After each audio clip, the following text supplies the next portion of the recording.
Señor, gracias a Dios, sí. 12, 3, 3, 6, 14, 16, 5, 24, Efesios 2, 5, 1, Juan 5, 11, 13, Primera de Pedro 1, 23. Los testigos de Jehová enseñan que la salvación se obtiene mediante las obras propias y especialmente por ser miembros de su organización, fuera de lo cual no hay salvación. A todas las congregaciones cristianas les dan el nombre de organización de Satanás. Para ganar la vida eterna en el nuevo mundo es imprescindible asistir a sus reuniones y colaborar en la enseñanza de sus doctrinas y otras personas. Creen que en la cruz solo se derramó la sangre de un hombre, por eso dicen que las creyentes, por ser miembros del cuerpo de Cristo, entregan su vida en sacrificio ahora y que esas vidas sacrificadas, unidas a la vida de Él, constituyen la sangre de Cristo, que salta el pacto, que sella el pacto entre Dios y el mundo. En realidad, lo que le da eficacia a la sangre de Cristo es el hecho de que era la sangre, la vida, el Hijo mismo de Dios, el Hijo mismo de Dios. Su valor infinito está en el que en Él era y es Dios. Al despojar a Cristo de su deidad, negando la encarnación, niegan también la eficiencia de su expiación por nuestros pecados. Pues si Cristo era solo un hombre, aunque fuera perfecto, no podrían llevar los pecados del mundo en su cuerpo a la cruz. La vida de ningún hombre basta para darle vida al mundo.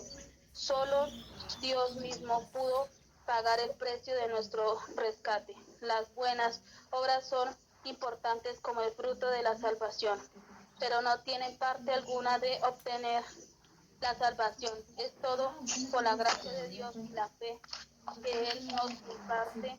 No es por obra para que nadie se gloríe. Efesios 2, 8, 9. ¿Sigo? Bueno, vamos a continuar con el hermano Jaime. El hermano Jaime nos va a leer lo que dicen los testigos de Jehová sobre la inmortalidad. Amén. Dice, la inmortalidad. Según los testigos de Jehová, cuando el hombre muere, su alma deja de existir hasta la resurrección. La muerte es un periodo de absoluta inexistencia. En Filipenses 1:21, sí, inexistencia. En Filipenses 1:21-23, el apóstol Pablo dice que el morir es ganancia y que desea partir y estar con Cristo, lo cual es muchísimo mejor. Se ve claramente que Pablo no creía que la muerte es un tiempo de inexistencia. Más bien, para el cristiano es estar con Cristo, cosa mucho mejor que la vida aquí. En Lucas 16, del 9 al 31, el Señor Jesús habla sobre este asunto en la historia del rico y Lázaro. Este relato no parece ser una parábola, sino más bien la narración de unos hechos verídicos de los cuales el Señor tenía conocimiento. Se enseña que los malos tendrán otra oportunidad de recibir a Cristo en circunstancias más favorables durante el milenio. Dicen que el sacrificio de Cristo le asegura a la humanidad el poder despertar de la muerte con el privilegio de llegar después a la perfección. Entonces, quien se salve vivirá para siempre. A pesar de esta enseñanza de que todos los hombres tendrán otra oportunidad, en un libro más reciente enseñan que no todos los malos serán resucitados. En el libro de Paraíso Perdido a Paraíso Recobrado, se dice que los muy malos ya han sido destruidos. Entre ellos están los de la época de Noé, de Sodoma y también de Adán y Eva. Pero las personas sinceras tendrán otra oportunidad. Entre ellas estará el ladrón que clamó a Cristo en la cruz, porque demostró que su corazón no era completamente malo. En cuanto al ladrón arrepentido en la cruz, creemos que fue salvo en el momento que se dirigió a Jesús, confesando su fe en él y en su reino.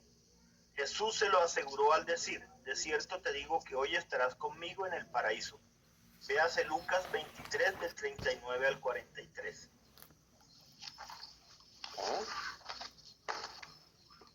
Sí, continuamos. 13. Dice, no tenía que esperar otra oportunidad.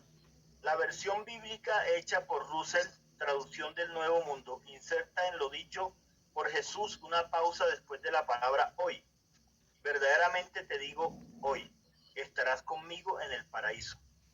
Lucas 23:43. En el texto original no había signos de puntuación y se puede leer de cualquiera de las dos formas, pero el sentido obvio parece que el malhechor iba a estar con Cristo ese día en el paraíso. Este sentido concuerda mejor con todos los textos del Nuevo Testamento acerca de la salvación y con los hechos de Jesús al perdonar al instante a los pecadores que acudían a él. La Biblia no dice nada en cuanto a una segunda oportunidad después de esta vida para ser salvo. Al contrario, insiste en que hoy es el día de la salvación, 2 Corintios 6:2, Hebreos 3:15. Los testigos de Jehová enseñan que los que resucitan tendrán 1000 años para adoptar una decisión. Si no obedecen al Evangelio durante ese tiempo, el milenio, serán completamente aniquilados. La Biblia nos enseña que solamente los salvos resucitarán antes del milenio y el resto de los muertos resucitarán al final del milenio.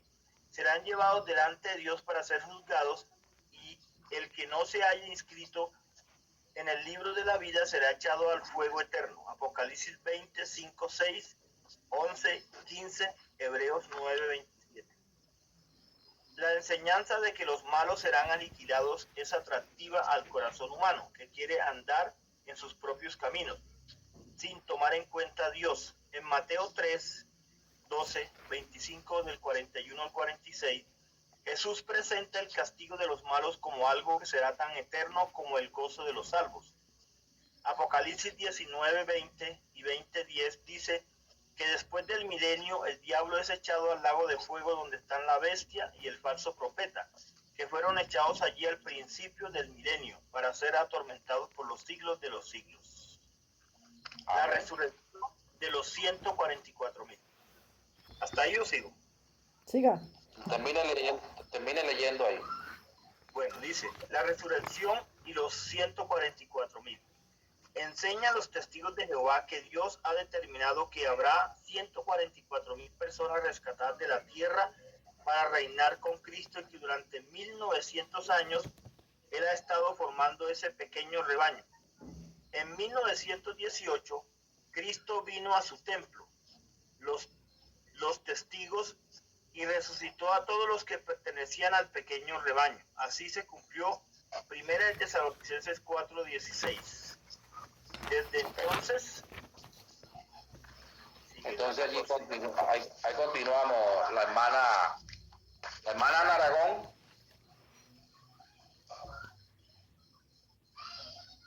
Hermana Ana Aragón.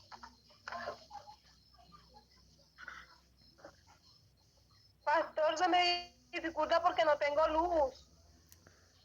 Ajá. Hermano Misael. Ojalá. No tengo gafas. Yo me perdía en qué hoja. En la página 178 dice ahí. La 14. La 14. La 14. Porque aquí los perros me laten.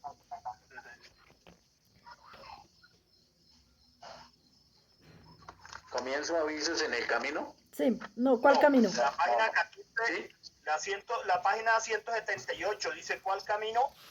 De pronto Comienza diciendo que están reinando en el cielo con quedan Cristo. 2 hojas, 3 hojas. Si quiere yo las leo.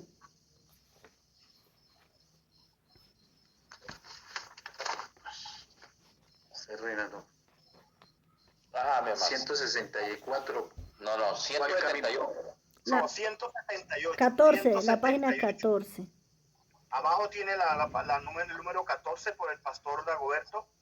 Y arriba es la página 178 del manual que él sacó las copias. Ajá.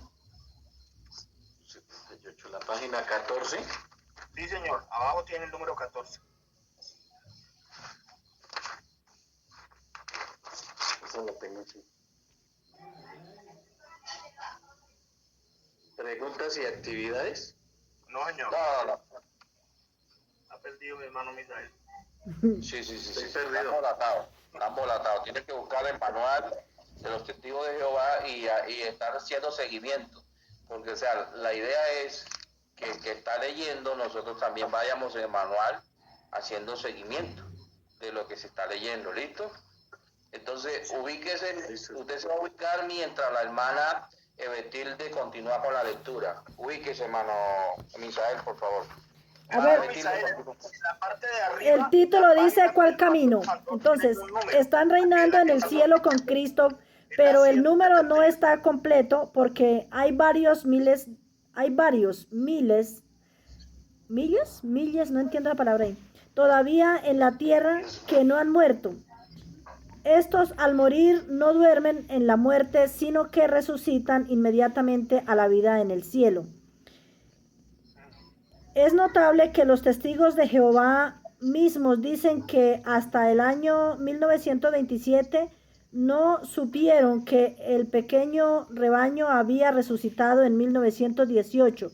La Biblia dice claramente en Apocalipsis 7, 4 al 8, que los 144,000 son sellados de todas las tribus de los hijos de Israel. Y para que la identificación sea más segura, nombran las tribus una por una en los versículos que siguen, en 9 al 17. Se habla de una gran multitud que está en el cielo y que ha salido salvada de todas las naciones, pueblos y lenguas, de modo que no hay fundamento alguno para la enseñanza de que solo 144,000 entrarán en el cielo, ni tampoco para decir que los 144,000 son los israelitas espirituales. Es decir, los testigos de Jehová. Ahora bien, como para ellos solo 144,000 pueden ir al cielo, ¿qué les ocurrirá a los 3 millones que dicen haberse convertido a sus doctrinas? Dicen que en 1935 Jehová les hizo saber que las multitudes nombradas en Apocalipsis 7, 9 y 10 son las otras ovejas de los cuales Cristo habló en Juan capítulo 10, verso 16, quienes ganarán la vida eterna sobre la tierra y no en el cielo. Estos han venido de la gran tribulación que empezó en 1914. Desde esta fecha, Cristo está juzgando, poniendo a su izquierda a los cabritos. Las ovejas son los que se unen con el único rebaño de los testigos de Jehová. Todos los que no reciben sus enseñanzas son cabritos. Los tiempos de los gentiles no han terminado todavía. Aunque estamos viviendo en tiempos de gran peligro, la gran tribulación no ha empezado aún. El pueblo del Señor no ha sido resucitado todavía, porque Él dice que no solo tendrá lugar para la resurrección de los muertos en Cristo, sino que luego nosotros, los que vivimos, seremos arrebatados juntamente con ellos en las nubes para recibir al Señor en el aire, y así estaremos para siempre con el Señor. 1 Tesalonicenses capítulo 4, verso 17. Además, Cristo no ha tomado posesión de su reino terrenal. El diablo es aún el príncipe de este mundo, aunque con poder limitado por Dios, y las naciones lo sirven. Por cierto, los testigos han reconocido lo difícil que es hacer creer que Cristo esté reinando ya, en vista de la situación del mundo actual. Dicen que Dios quería que su Hijo reinara por un tiempo mientras las naciones operan. Así da tiempo para esparcir la noticia de que su reino ha sido establecido en el cielo, y tiempo para que los ángeles separen a los malos de los justos. Cuando Cristo retorne al mundo para reinar, será visiblemente y destruirá las fuerzas satánicas y regirá sobre las naciones. Toda rodilla se doblará ante él y todas las naciones de la tierra lo servirán. Apocalipsis 19, 1 al 21. Romanos 14, 9 al 11. No ha llegado todavía ese día, pero llegará, y no solo 144,000, sino tal que él Él preparará para los suyos. Un momento. El trato con los testigos de Jehová. Alicia Luce. En un libro, Probar los Espíritus, dice, hermano James, sigue ahí, que es que me están golpeando acá. Voy en el... La hermana Cecilia no está ahí, hermano. Hermano James. Hermano, es que está un poquito como malita. Está un poquito malita y solo está escuchando la clase. Bueno. Trató de concentrarse para leer, no le dio como mareo. Listo, mi hermanito, listo. Okay. Entonces, sí, siga. Sí, claro, siga. Dice, el trato con los testigos de Jehová. Alice Luz, en su libro Probar los Espíritus, dice, al tratar con una persona que ha sido engañada por el ruselismo, es muy importante tener suma paciencia y avanzar a cada paso con mucha oración para que el Espíritu Santo nos conceda cada palabra. Es buen plan demostrar las grandes verdades de la religión de Jesucristo, las cuales el ruselismo nos quiere robar del todo. Lo principal es convencerlos de la deidad de Cristo, que hace posible la expiación de nuestros pecados y la salvación de nuestras almas por la fe en Él. Guillermo Chanel, el autor de la autobiografía Esclavo por 30 años en la Torre del Vigía, escribe en el folleto Otro Evangelio algunas sugerencias para el trato con los testigos de Jehová que llegan a la puerta. Consiste mayormente en buscar en la Biblia cada texto que ellos necesiten, leerles el contexto para que vean claro el significado y preguntarles por qué lo sacan del contexto para darle otro significado. Eso no debe hacerse en forma de discusión, sino demostrando que nosotros sí estamos de acuerdo con todo lo que dice la Biblia. Snell sugiere que les pregunte, dígame, ¿jamás alguien le ha explicado con claridad, de manera que lo pudiera usted comprender, que la Biblia enseña que todo aquel que quiera puede ganar el cielo y la vida eterna, y no solamente los 144,000? Casi siempre dirán que no. Luego se les invita a pasar diciendo que tendrá mucho gusto en explicarles esta maravillosa verdad. Bueno, yo quiero seguir leyendo. Nos enseña la palabra de Dios de una manera sencilla. Primero se los dirige en oración pidiendo que el Señor esté presente y revele la verdad. Y luego se les presenta el plan de salvación, haciendo que ellos mismos lean Romanos 3:23, Juan 3:16, 4:24, 6:47, 1:11 al 12, 3:36, 1 de Juan 5:9, 13. ¿Sí? Discúlpeme, ¿pueden resaltar esa parte? Que estos textos, pues como hemos venido hablando acerca de la filosofía de ellos en cuanto a la salvación, entonces es muy bueno que ustedes tengan muy buena relación con estos textos bíblicos que son muy puntuales para hablarles a ellos en cuanto a la salvación. Entonces estos textos son muy puntuales, deben de resaltarlo allí en el manual los que tienen, o si no, leerlo, meditarlo, porque es muy importante tener claro esto, que es la doctrina. Estos textos tienen que ver con la doctrina en sí de la salvación, ¿ya? Entonces, para que tengan presente eso. Continúe, mi hermano. Hermano Jaime, ¿ya puedo yo leer? Sí, voy ahí en donde está, Ya voy sigo. en la página 16. Apunto. Termine ahí para que ella empiece acá donde dice aviso del camino, hermano. Ya. Ahí. Listo, pues. Entonces dice, 1 de Juan 5, del 9 al 13. Y ahí dice, pues, lo mismo que nos acabó de decir el pastor. Apunte las referencias para que las vuelvan a leer. Luego dice, de su propio testimonio de cómo llegó a conocer a Cristo. Esto puede hacerles ver que usted ha encontrado lo que ellos desean. Después, invítelos a aceptar a Cristo como su Salvador. Anímelos a leer detenidamente el Evangelio según San Juan. Ellos creen que solamente los que sobrevivan a la batalla de Armagedón serán salvos. De modo que el punto principal en el trato con ellos es la posibilidad de ser salvo ahora y saberlo. Aunque tienen sus sermones aprendidos de memoria y andan de casa en casa para cumplir con su deber, muchos de ellos son almas hambrientas de la verdad. No sea cobarde, presénteles al Cristo vivo. ¿Quién sabe si es para esto que Dios los ha traído a su puerta? Avisos en el camino. Si el profeta hablare en el nombre de Jehová y no cumpliere lo que dijo, ni aconteciere, es palabra que Jehová no ha hablado. Con presunción la habló tal profeta, no tenga temor de él. Deuteronomio 18:22.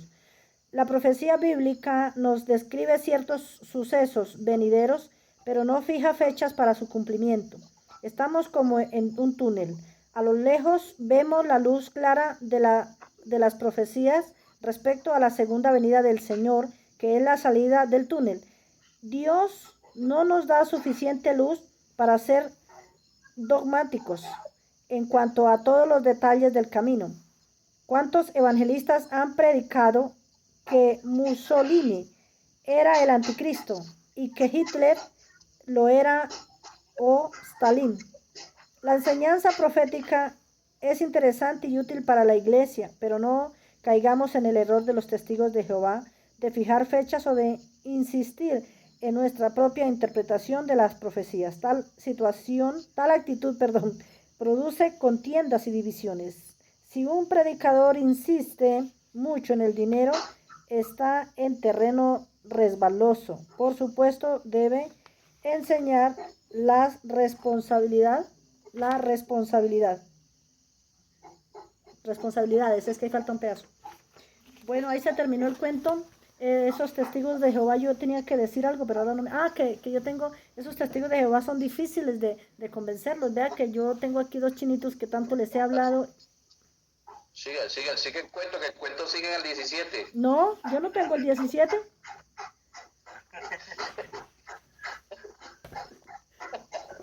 ¿Hermanos James tiene el 17? Sí, señora. Ve, yo no lo tengo. Yo sí lo tengo. Hermana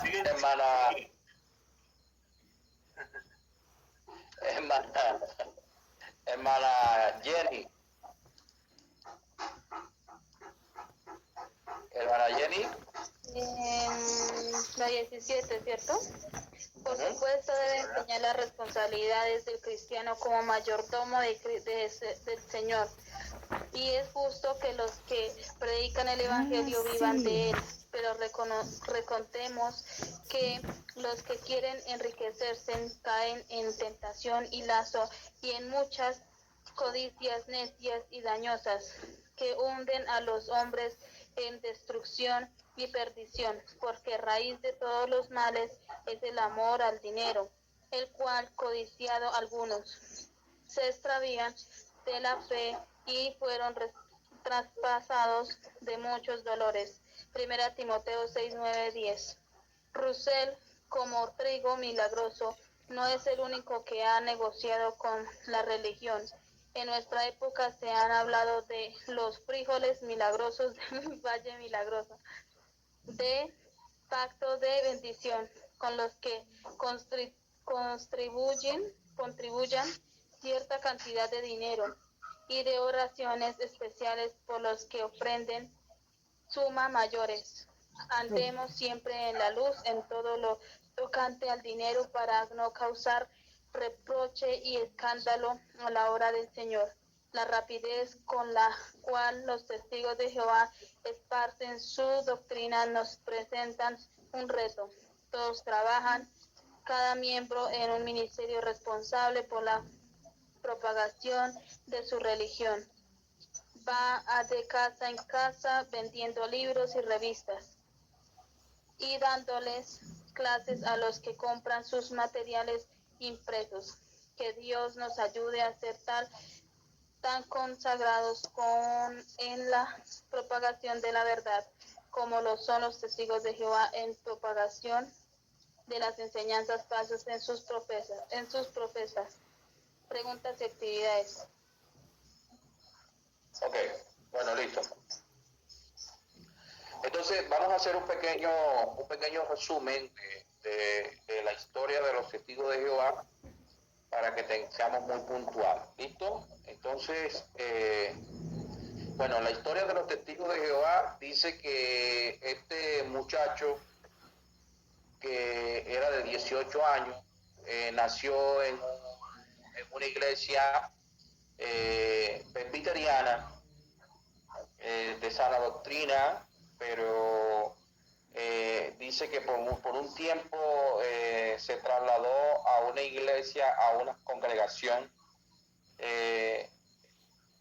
adventista, y escuchó el mensaje de Guillermo Miller y se inclinó por esa teoría de Guillermo Miller, de que Jesucristo venía en el año 1800.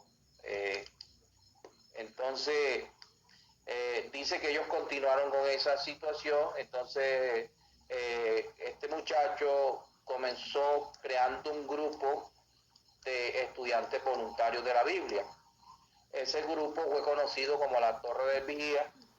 Se fue aumentando el número de interesados, de tal manera de que después de varios años ese grupo creció enormemente y fueron cambiando el nombre.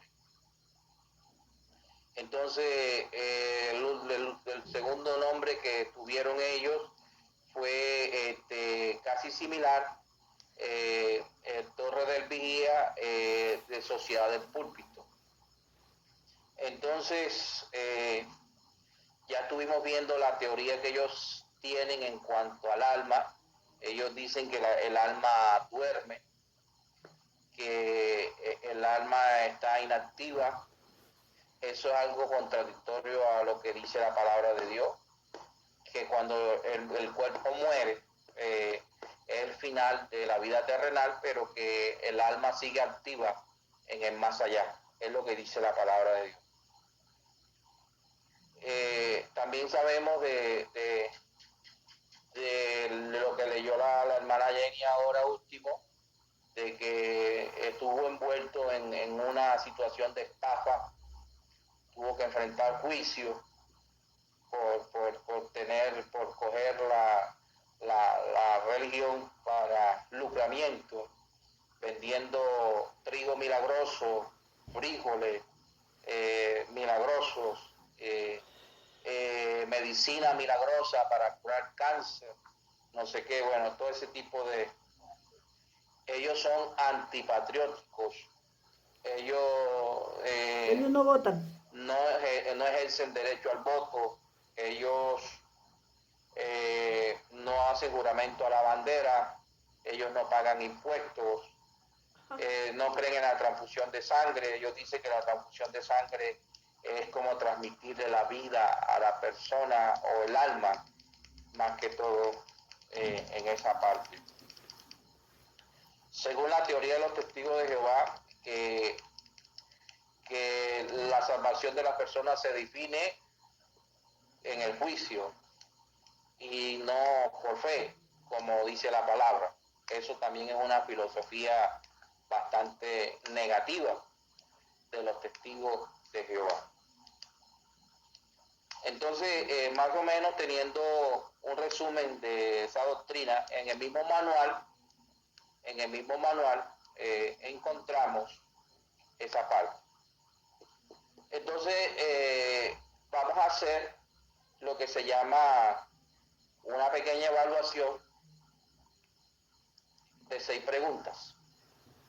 Esas 6 preguntas consisten en esto. Dice, relate en forma breve la historia de los testigos de Jehová. ¿Qué lección podemos aprender de los testigos de Jehová?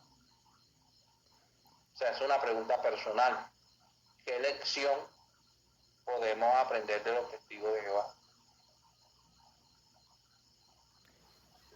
¿Para decirla de una vez? En nuestra iglesia. ¿Para decirla de una vez? De 5 sugerencias para el trato con los testigos Pastor, de Jehová. eso es, También esa pregunta. ¿Esa pregunta es para decirla de una vez? No. Ah, ya. No.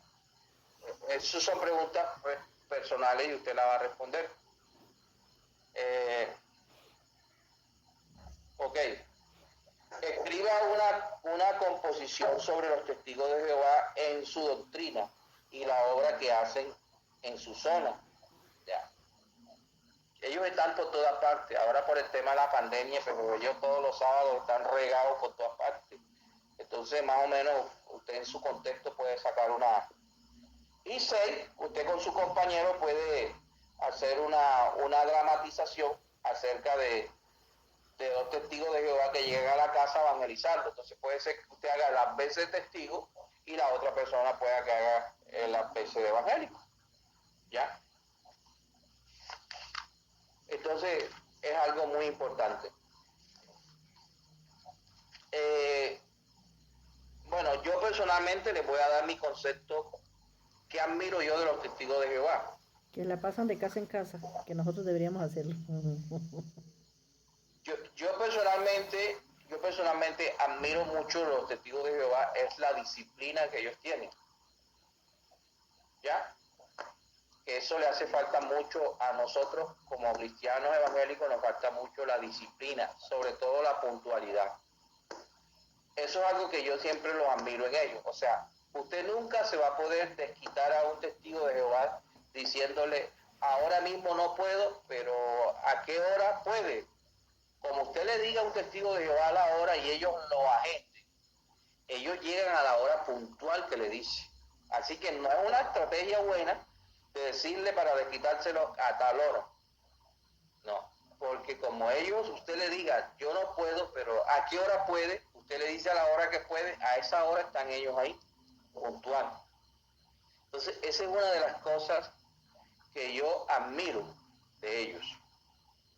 Admiro de ellos la disciplina y la perseverancia con que hacen la obra.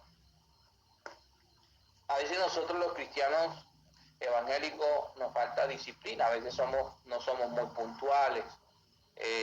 Cuando nos toca ir al servicio, sabemos que el servicio empieza a las 7, llegamos a las 7:30, a las 8, nos toca nunca llegamos puntual por los concedientes. Entonces, una de las cosas que nosotros podemos admirar de los testigos de Jehová es su disciplina. O sea, yo mismo personalmente, como si me tocara responder esta pregunta. Usted de pronto pueda que admire otra cosa de ellos, usted va a responder algo personal, usted admire de ellos algo positivo. Listo. Para el día lunes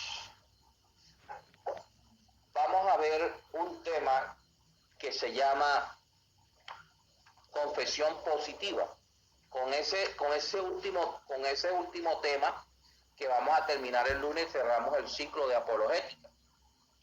Vamos a aprender un poco sobre lo que es la confesión positiva y lo que es la telepatía. Eso se está utilizando mucho en las iglesias. La confesión positiva con la telepatía, diciendo que es fe y no es fe. Confesión positiva con la telepatía no es fe. Y eso lo están utilizando mucho en las iglesias y sobre todo para sacarle plata a la gente. La telepatía tiene que ver, se lo digo yo como psicólogo, tiene que ver mucho con lo que es la lectura de los kits nerviosos de las personas. O sea, hablar uno con la persona y ser puntual en lo que uno quiere saber de la persona, mirándolo a los ojos, le podemos aplicar lo que se llama la telepatía. Ya, si yo quiero saber que James tiene plata en la cartera, yo utilizo lo que se llama la telepatía. Ya, yo le puedo leer la mirada, le puedo leer el ki nervioso de su rostro o de sus labios. Ya, y le pregunto lo que yo quiero saber. Y James, a través de su ki nervioso, en su rostro, en su boca, me dice sin darse cuenta lo que yo quiero saber. ¿Ya? Y entonces ahí es donde comienzo a utilizar lo que llamamos confesión positiva acompañado de un poco de psicología. ¿Ya? Hermano James, usted tiene en su cartera 2 billetes de 50, está así, así, así, y tal, y el Señor me dice que usted tiene que sembrarlo y tal, y tal, y tal. Ya, yo le estoy aplicando a James confesión positiva con un poco de telepatía. Ya, como James haga esto, se toque aquí, James me está diciendo que sí, tiene el dinero en la mano. Y ya. Eso se está utilizando mucho en las iglesias. Telepatía y confesión positiva. Entonces, por eso vamos a concluir apologética con esa última lección que se llama confesión positiva. ¿Qué se llama confesión positiva? Confesión positiva tiene 14 páginas. Confesión positiva. La confesión positiva es una secta que opera en todos los grupos, sobre todo los grupos llamados grupos apostólicos o proféticos, que es donde esta secta se puede camuflar muy fácilmente. Ya, confesión positiva asociada con un poco de telepatía. La telepatía tiene que ver con la lectura de los tics nerviosos en el rostro, en la mirada, a través del tacto. Ya. Entonces, cuando una persona, entonces eso es lo que utilizan muchos en las iglesias. Lo utilizan para sacar dinero, lo utilizan para saber la vida de la persona. Eso es peligroso. Eso al simple vista se ve como algo normalito, pero es peligroso porque allí donde hay lugar para un espíritu pitónico o un espíritu de adivinación en la vida de la persona. Entonces hay personas que tienen ese tipo de comportamiento, pero no saben a qué se debe ese tipo de comportamiento. Entonces es confesión positiva asociada con un poco de telepatía y un poco de psicología barata para sacarle el dinero a la gente y sembrarle de pronto lo que quiere la gente que quiera. ¿Ya? Esas son técnicas psicológicas que se aplican, técnicas psicológicas. Por eso es que uno como psicólogo, si yo por lo menos como psicólogo yo quiero sacarle una información a usted, yo lo que hago es llevarlo a un sitio cerrado. Yo lo llevo a un sitio cerrado, tranquilo, e inicio una conversación con usted. Y usted me termina diciendo a mí lo que yo quiero saber y yo termino transmitiéndole a usted la información que yo quiero, que usted vea, que usted diga. ¿Ya? Entonces, eso a simple vista, eso se ve como algo inocente. ¿Ya? Eso a simple vista se ve como algo sencillo, como algo simple, pero eso es un peligro. ¿Por qué? Porque eso trae consigo lo que se llama fuego extraño o manifestaciones extrañas en la iglesia. Entonces, mis amados, el día lunes vamos a terminar con esta confesión positiva. El día martes vamos a hacer un pequeño resumen de lo que hemos visto durante apologética. Cerramos el ciclo y el día miércoles ya van a empezar a recibir el manual completo de eclesiología. Ahí sí ya, ese es el último manual que vamos a ver de eclesiología, que hasta el 22 de enero ya va ese manual. Ahí vamos a aprender sobre lo que es administración pastoral, los ministerios. Vamos a estudiar ministerio por ministerio, qué es el pastor, qué es un evangelista, qué es el ministerio profético, qué es todo eso, cómo son los dones, cómo se manifiestan los dones. Vamos a aprender un poco sobre administración pastoral. Vamos a aprender sobre los diferentes tipos de disciplina que se debe manejar en la iglesia, fundamentos y doctrina. Y terminamos con un tema de escatología. Entonces, ya saben ya que el día lunes vamos a estudiar lo que se llama confesión positiva. El día martes hacemos un recuento de todo lo que hemos visto. Tomamos nota y empezamos el ciclo ya de recta final acerca de la eclesiología. Amén. ¿Alguna pregunta? El hermano Misael, ¿cuándo se nos fue el hermano Misael? Hermano Misael.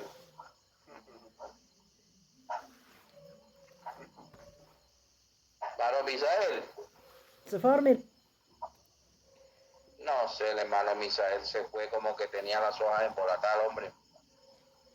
Embolataron las hojas. Bueno, muy bien. Yo por eso le pongo, ellos tienen arriba, tienen el seguimiento. Pero para que no se confundan, yo lo que hago es paginársela acá del 1 hasta donde llega, para que no se confundan, ya sabes, la 1, la 2, la 3 hasta el final. Por eso mismo lo hago, para que no se volar, para que sepa cuál le hace falta, cuál no le hace falta, ¿no? Ok. Entonces, mis amados hermanos, le damos gracias a Dios por esta oportunidad. Quiero